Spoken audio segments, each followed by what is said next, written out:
Welcome to the Green Podcast. My name is Dylan Welch. I'm the CEO of Green.org and Dylan Welch Media. Our goal with this podcast is to bring you the biggest names and leaders in renewable energy, clean technology, and sustainability so that you can stay up to date with the latest trends and everything that is happening in this world. Not only that, you'll get some action items for your life so that you can apply some amazing things and make your world a better place as well. Let's get the show started. Real quick, before we kick off this episode, I want to announce that we have our fall 2022 Green Summit in San Diego, September 17th. Tickets are now available, so get yours today. It's one day of different speakers in renewable energy, clean technology, sustainability, all leaders sharing their vision in TED Talk style presentations for what the world will look like with a more sustainable future. There's only 300 available seats for the event, and I know they're going quickly. There's already less than 300 by the recording of this. So go grab your ticket, green-summit.org, and let's kick off the episode. Thank you very much. Love the world we live in with EarthX TV. The only 24/7 channel. It's about protecting our future. Dedicated to our planet. The number one goal is to protect plants and animals that live there. Take action. Get inspired. Make an impact. Join me in the fight for our planet. That's what conservation takes. Join the revolution on EarthX TV. All right, everybody, we're going to bring on our final speaker of the day today. We'll get him going. Rob, thanks so much for joining us. Yeah, are you out in San Diego? San Diego, yeah. Where are you at right now? I'm in Asheville, North Carolina. North Carolina, awesome. Well, we've had an amazing day so far. I think we've had about 10 or so speakers, men, women from all around the world, all different races, ages, different industries, just kind of sharing what they've been working on in the sustainability space. And I'm really excited to have you on kind of as our last speaker of the first day, because you were one of the people that kind of inspired me to originally get into this space. And I saw you speak at an event probably 6-7 years ago. It was called Ignite San Diego. And it wasn't anything I was really, it wasn't really on my radar, just sort of sustainability and renewable energy. And you really opened up my eyes, and it kind of opened up this whole world. So I want to thank you for that. And, just kind of appreciate the events that are available and like the people that tune in and the effect that can have. And here we are today. So for those of our audience members who aren't as familiar with you as I am, can you tell us a little bit about your background and kind of just, what you've been working on? I know you do a lot of stuff, but just tell us a little bit about you and how you kind of got into this world as well. Sure. And I remember Ignite, that was actually closer to 10 years ago. That was fall of 2013, I believe. Wow. So anyway, yes, it's nice to be on here with everyone. To everyone tuning in, hello. So basically, it's a little hard for me to summarize what I do, but basically, I'm a human being that is attempting to live in a way on this earth where my interactions actually, rather than destroying the earth and humanity and our fellow plant and animal relatives, I actually, through my actions, regenerate, improve the world around me, uplift others. And how this came about is in 2011, I was living a pretty typical American life. I was very focused on being a millionaire by the time I turned 30, very focused on material possessions. And I woke up and realized that almost every single thing I was doing was causing destruction to the world. And I said, I don't want that. That's not, my actions are not in line with my beliefs. I want to live in a way where my actions are in alignment with my beliefs and where I can basically die some decades from now feeling like I positively contributed to our humanity and to the, our global humanity and our global neighbors of all of our plant and animal relatives. So, I mean, that doesn't exactly tell what I'm doing, but that's more of the why I'm attempting to live in a different way than sort of our normal mainstream way of doing things. Well, I think that's important to start out because it helps having that why. If you're going to change or make a difference, it helps having that sort of bigger picture goal of what you want to accomplish. And I think we're all always looking for that why. And when you can find that why, it really gives us that mission of what we want to work towards. So that's really cool that your why is something that has a positive impact on our planet versus a lot of people out there who it's quite the opposite. So what were some of those very first sort of steps you took when you wanted to go on that path? Sort of the simplest things where you said, okay, right now I can make these changes to my life and it'll have a little bit of a difference. Yeah, absolutely. So like I said, it was 2011 when I woke up and realized that all of my actions were causing destruction to the world. The food that I was driving, the gas that I was pumping into it. The car I was driving, the gas I was pumping into it, the food I was eating, the garbage that I was creating, the cheap junk I was buying, where my money was invested, my bank account, even the water I was drinking in San Diego was, being pumped across the desert from the Colorado River that was literally running dry.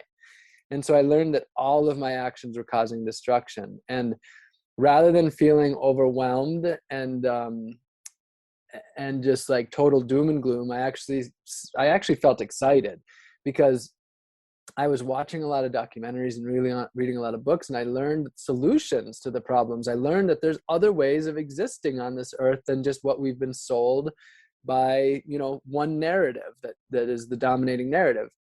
So I decided I was going to start small, one positive change at a time. And so I started with things like getting rid of paper towels and starting to use reusable cloths instead.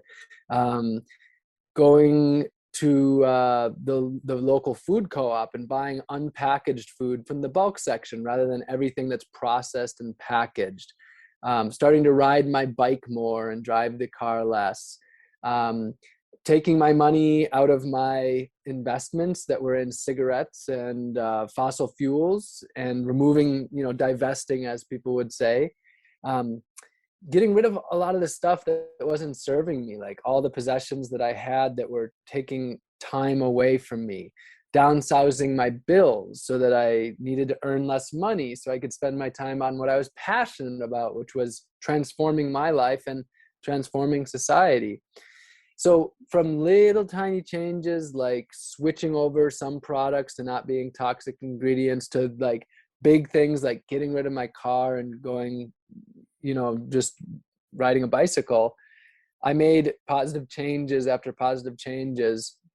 And the idea was that if I just made one positive change a week for 2 years, that's 100 positive changes. And just imagine if you woke up tomorrow and you were doing 100 things differently from what you're doing today, you'd be like, who am I? What is this life? But by doing it one step at a time for 2 years, I did manage to radically transform who I was and myself without it being shocking. What did that look like? Did you kind of map out like every Sunday I'm going to make this change and enact it in my life? I like to go with the flow. But I also like to have goals. I'm a very goal-oriented person. There's a lot of people that are waking up today are people that are business-oriented. Our generation of, people who are pursuing success in life. And so we can use those skill sets that we've developed in sales and marketing and things like that.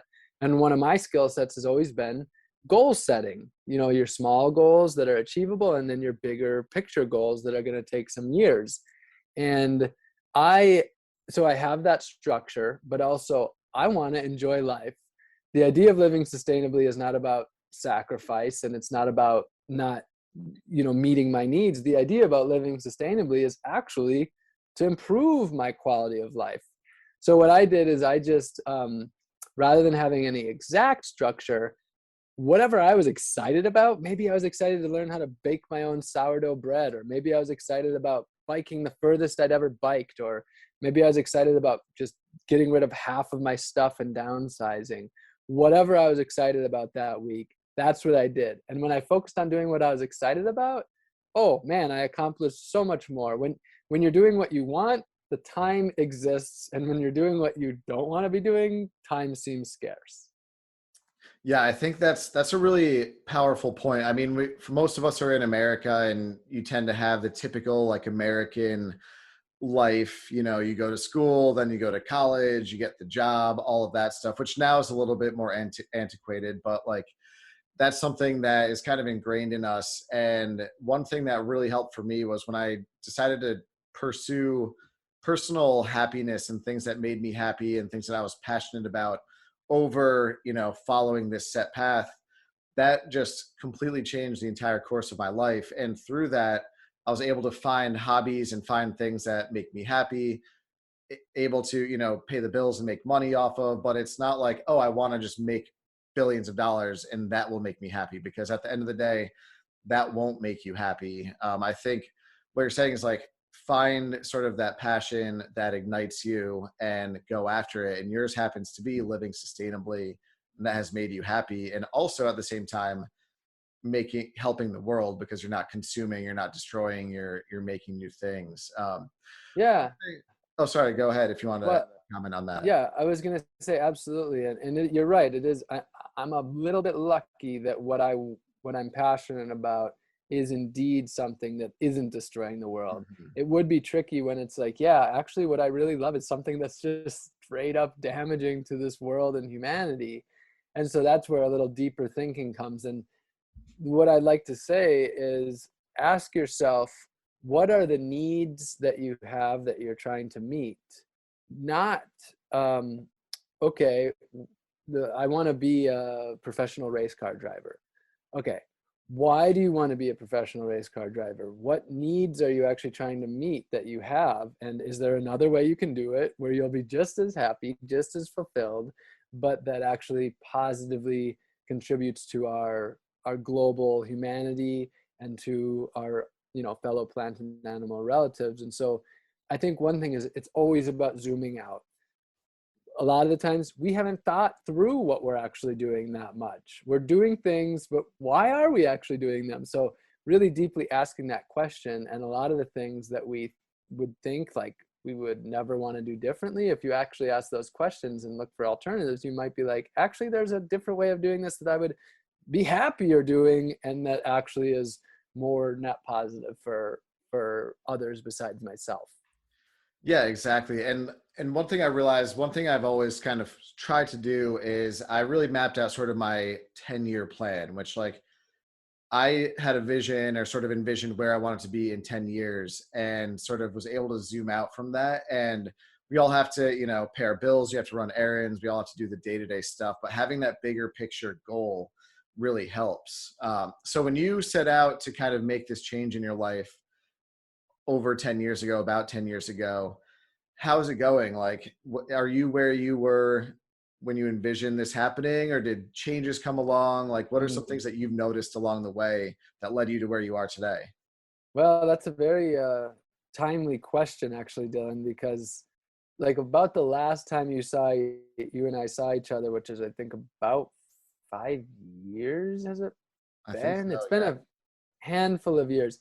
That's when I was really like, I'm looking back, that range of about like 5 or so years around that is when I was, up till 2020 actually, is when I was really in my highest state of living the life that I wanted to when I woke up in 2011. And like truly in my integrity, and um, being able to really say, yes, I am living the exact life I want to be living. And then the struggle that I'm having right now is that I've been running these community programs like Community Fruit Trees and Free Seed Project and Gardens for the People, all these programs that are designed to help people connect more with the earth and improve quality of life. But the problem is that it's actually been decreasing my quality of life because I've been so busy back in logistics and admin and raising funds for this nonprofit and managing a team of people, which is not my that's not like where I believe I'm actually of best service. So I've been struggling with that. And I guess like one little lesson from that, and for people to, remember, is that like it takes consistent following through on your morals and your values and your ethics to continue living the green life. There is no ever getting there. Society will always be pulling you back. The grain of consumerism is always going to be there, and you always have to be pushing up against that grain. And it's challenging. Some people say like, oh, it's easy to live environmentally friendly, and I'm like, yeah, there's parts of it that are easy, but ultimately it takes like consistent courage and dedication. And yeah, I don't know. I mean, I don't know if that answered that question completely, but it's definitely something that's kind of right now very much going on. And just put a little cap on that, I've been very conscious of that, and I'm working on breaking free to live in my highest self. And I'm right back at getting back to where I was a couple of years ago very soon. Well, yeah, exactly. I mean, sustainability in itself is always an ongoing process. We'll never hit a 100% complete, sustainable world, but we can all work towards that. And we have to change and adapt as we go. And sometimes there'll be high moments and low moments, but I think it's great that you're able to acknowledge that that's where you are and kind of shift gears to where you need to be, where you're, at your sort of peak performance. And you've done a lot of different things along the way to get here too. Like, I know when we last spoke in person, you came on the American Dream, a TV show that I was producing, and you were biking. And then I know you kind of moved to Florida for a while, and then you went off the grid. Like, walk us through sort of your whole process that's happened in the past 10 years and maybe the different sort of highlights that stand out and some of the lessons that you took from each of those moments. Well, for me, I mentioned a little bit about why I do what I do. And one thing I haven't talked about is my activism. And so I am like, one of my biggest inspirations has been Mahatma Gandhi for quite some time. And one of the things that he said is, my life is my message. And that for me has been number one. That's the center. That's the way that I've decided that I can be a positive contributor to this humanity, is for my life to be my message, by being an example of someone who is being the change they wish to see in the world. That's another like core part of my beliefs, is to truly just be the change that we wish to see. And so what I do with my activism campaigns, whether it's cycling across the country on a bamboo bike, or doing a year of growing and foraging all my food and, not having anything from the store, or living in the extremely tiny house, or getting my life down to just 44 possessions, or living like the average American for a month and wearing all of my garbage. The idea is that I take people on these journeys with me where they can just, the reality is you don't have to care really about the earth to be just interested in a story of a guy who's wearing his garbage for a month to live like the average person and create a visual. You don't have to be that interested to be interested in a person who's biking across the country. So what I do is I do these, interesting projects that are designed to catch people's attention, to catch the media's attention, and get people to, start thinking about this situation that we're in, the how our society interacts with the earth and with each other, and to inspire positive change. And so that's really been my mission, is to both live by example, but also to do these extreme projects that bring another way of living to as many people as I possibly can. And it has been a huge adventure for me over the last 10 years. I thoroughly love what I do. And I think one of the biggest things that I would share as far as like some of the lessons that I've learned is, the more I've simplified my life and the more I've given up of what I thought I wanted before, the being a millionaire, the having a big house and the shiny car, all these things that I've given up that people would think then maybe I, would feel like an emptiness. The truth is that I never have felt fuller. I've removed all the things from my life that it turned out didn't serve me so that I could fill it with what serves me well. And so, when we think of things like minimalism, we're not actually talking about going without. We're talking about removing the extraneous so we can really spend our time, the precious time that we have, doing what we actually love. Mm-hmm. I think one thing that's cool is that when you sort of find your truest why, your truest self, you become very comfortable with who you are, and people realize that, and that attracts kind of similar energy and similar people, and they appreciate that and want to learn from that, because not everybody is able to do that. And I think that's something that you've kind of been able to do. And you do sort of attract, people who are interested in these things. One thing that I think is really cool is you're very, you live a very minimalist lifestyle. You try to sort of create more than you can consume, but at the same time, when you look at, for example, your social media channels, you have a huge following, a following that a lot of people out in the world, businesses would love to have and pay a lot of money for. And what I think is really cool, because I follow you on those channels, is you use that in a good way and you spread cool information, you highlight cool people. And I think what's interesting is that that's always been kind of the goal of green.org, is to use, the technology we have available to us to connect us instantaneously with people around the world. And rather than, just resort to the lowest common denominator of content to get eyeballs, you use it to promote positivity, good things. And through that, it actually builds, a following more than it would if you did sort of that fake stuff out there. And I mean, for example, I'm looking at a comment that just came in from Brigida, and she thanked us from the Amazon. Like, it's super cool to think about what we're doing right now and sort of the opportunities that are out there.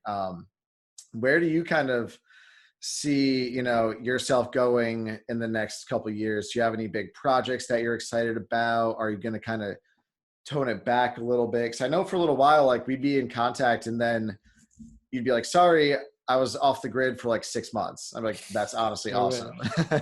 So like, where do you kind of see, the next phase or the next projects that you're working on, or where are you putting your energy? Yeah, well, hello to Brigida. Thanks for the comment. Nice to have you on here. Well, I actually, one of my projects that I have ahead, this has been in my 5 to 10 year game plan for a while, well, for about 5 to 10 years, is to start a green living center of sorts, a simple living and center of sorts, where people can come from around the United States, from around the world, to really learn to exist in a way that is in harmony with this earth and with humanity and with our plant and animal relatives. And so that's something that I'm potentially going to be starting in the next year or two. And I'm really excited to, create that place where people can come to heal and learn to heal the earth at the same time. And at the same time, I am planning to also do another year where I grow and forage 100% of my food, this time in a cold climate rather than in Florida. And so that will be a beautiful immersion on the land. And then, of course, just always continuing to do what I've been doing, which is trying to really, truly live out my belief system and to inspire others to connect with themselves, to be living the lives that they truly want, that are in alignment with the earth. And I plan to just keep on doing that in one shape or another for the next however long I'm alive, maybe 50 years. We'll see how much longer this life goes. Awesome. Well, Rob, I want to thank you for being here. Again, you've been a huge inspiration for me. What's sort of a call to action or something that our audience could take away? Because you've learned a lot through your experience doing this. What's something that if you could say, hey, go out and make this little change right now, it'll have a big impact on your life or the world. long term? Well, there's a couple things. I'm not one to give like a one size fits all solution. Um, what I'm one to do is to question critical thinking. So ask lots of questions. And that's going to include about yourself. So self-reflection. Ask yourself when you're doing something, why am I doing this? After you say something, it's why did I say that? Why am I wearing the clothes that I'm wearing? Why am I eating the food that I'm eating? Ask yourself these questions and really start to get, I mean, you're going to get uncomfortable. It's going to be uncomfortable because you'll realize a lot of what you're doing doesn't, you're like, actually, I don't know why I'm doing any of this. I'm just doing it. Like, what's going on here? So that's a big one, is to self-reflect. But then the other one is action oriented. And it's not that there's any one action. What it is start with what you're excited about. Think of some things that you would love to start doing that are in alignment with, a healthier earth. If you're excited about riding a bike more, do that. If you're excited about eating a more locally produced food and going to the farmers market, start there. If you're excited about reducing your waste and living a more zero waste lifestyle, start there. If you're excited about educating our youth, and it's, volunteering at a local school to help them start a small garden, start there. If maybe you're excited about growing your own food, start there. So just ask yourself, what is it that you're so excited about, and what's going to bring real, meaningful value to your life? And start there. And the beautiful thing about that is that you'll build up that positive momentum as you become happier and healthier and more fulfilled, and you'll feel more empowered, and it'll help you to make more changes. And just take it one step at a time until you become the change that you wish to see in the world. I love it. Honestly, it's funny you say that, because that's kind of been the theme of today, is take action, that a lot of our different speakers and presenters have shared. So I know every attendee here is a smart person. I'm sure just listening to all these inspirational people, your creative juices are flowing. Now it's time to go out and take action. I mean, just as an example, about a year ago, someone said, hey, you should put together a summit. You've got the green.org. You've got some really cool connections with interesting people. You've got an audience. And, I was a little nervous at first. I never really put together a summit before, but I said, screw it. I'm going to go out there and make it happen. And if it failed, well, I didn't think it would fail, but I'll learn from everything that happens. And here we are today, 2 summits in, hundreds of attendees, hundreds of registrations, amazing speakers from all over the world, all different industries, sharing what they've done to be more environmentally friendly and sustainable and find success, and whatever that success means to them, whether that's, building a business, living more sustainably, helping people, inspiring people. It's been really cool. So Rob, I want to thank you for taking some time out of your day. You wrapped up day 1 of the 2022 Spring Green Summit amazingly. Thank you again. What would you say, what can our audience do to just kind of stay in touch with you, follow you, and, best stay in touch to get that inspiration? Come find me on the street. I've always got a green shirt on. So if you see me, come give me a hug. But if not in real person, my website's just robgreenfield.org. And I always have, it's a plethora of resources. Go to the search function, search for whatever you're trying to learn about that you want to positively make change in your life, and see if I've got it on there. There's a very good chance that I do. So yeah, I love you all very much that are out there, and thanks for having me on, Dylan, and look forward to the next time we see each other in person. Appreciate it. Yeah, exactly. And again, above all else, as I mentioned at the very beginning, this has always meant to be an in-person event. I think the in-person opportunities to connect with people is most important. So we'll be doing this 6 months from now, the fall 2022 summit, and we're very confident it'll be in person. So Rob, hopefully we'll have you there, give you a big hug. Hopefully all of our attendees can be there as well, get some inspiration and meet everybody in person. Rob, I want to take you off. Again, thank you so much for your time. Appreciate it. And I'm just going to leave some final closing remarks here. I want to thank everybody for tuning in. It's been an amazing day. Thank you to all of our attendees who have participated. I truly think if you are on this event, it means that you'll find success in your life because you went out and you purposely surrounded yourself with people who are trying to do better things for the planet and better things for themselves. I want to make sure I thank our sponsors. None of this could have been possible without them. EV Charge for You, Ubiquitous Energy, ERI, HNO International, and BioFriendly. They did a lot of funding to make all of this come together. Again, I'm going to send out an email. If everyone could go show them some love and some support, that would be really appreciated. Tonight, we are doing a happy hour meet in person if you're in San Diego. It is at Bay Hill. If you want to find more information, go to green-summit.org. The time, the address, the location will be there. The founder of EV Charge for You, his name is Paul Nyson. I'll share that. Thank you for asking the question.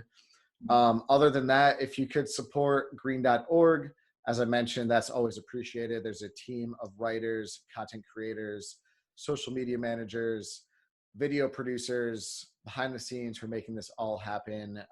It could not happen without them, and that helps us continue to grow the team, make more content, spread more awareness, highlight cool, amazing organizations, and put together events like this. So I'm going to wrap this up. I want to share a video that one of our sponsors made that I think is really cool. And we can kind of wrap things up from there. I hope to see everybody at the final keynote speech tonight as well. And again, check out green-summit.org for more information there. So I'm going to play this video and we'll wrap things up from there. Thank you again. Thank you so much for tuning into the episode. My name is Dylan Welch. Appreciate it. As always, stay up to date with the latest information on green.org and dylanwelch.com. Dylan Welch Media is a full-service media and communications agency dedicated to promoting, marketing, and helping businesses in clean tech, renewable energy, and sustainability grow, get more clients, get more customers, get in front of their ideal clientele. If you have any more questions, feel free to reach out. If you're interested in joining the Green Summit, go to www.green-summit.org. Reserve your ticket today. There's very few spots left, so make sure you get on that ASAP. Thank you and have a great rest of your day.